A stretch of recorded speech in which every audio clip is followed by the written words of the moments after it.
علائش اور نفاق سے پاک دل سے بڑھ کر انسان کا کوئی محافظ نہیں۔ نصیحت سچی خیرخواہی ہے جسے ہم نہیں سنتے، لیکن خوشامد بدترین دھوکہ ہے جس پر پوری توجہ دیتے ہیں۔ انسان کی خوبیاں تو اس کے تابوت کے ساتھ دفن ہو جایا کرتی ہیں، مگر اس کی برائیاں یاد رکھی جاتی ہیں۔ 3 افراد کے تخیل ایک جیسے ہوتے ہیں: پاگل، عاشق، شاعر، جن کے دل لوگوں کے خوف سے آزاد ہوتے ہیں۔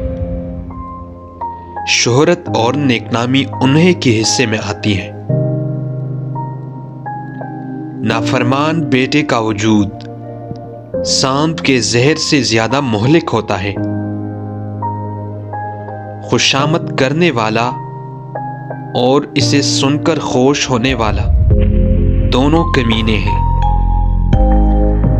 اپنے خیالات کو اپنی جیل نہ بناؤ۔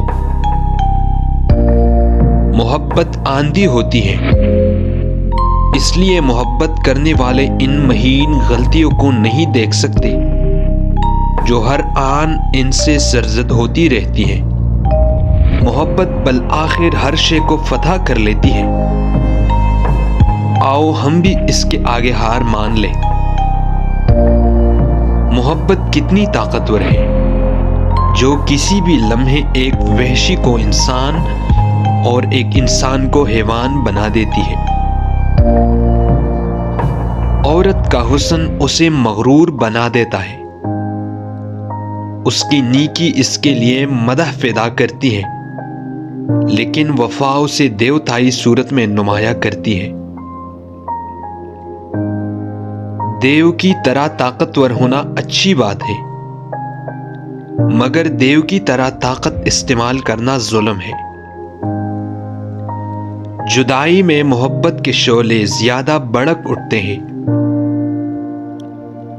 قسمت غریب لوگوں پر طوائف کی طرح اپنے دروازے بند رکھتے ہیں۔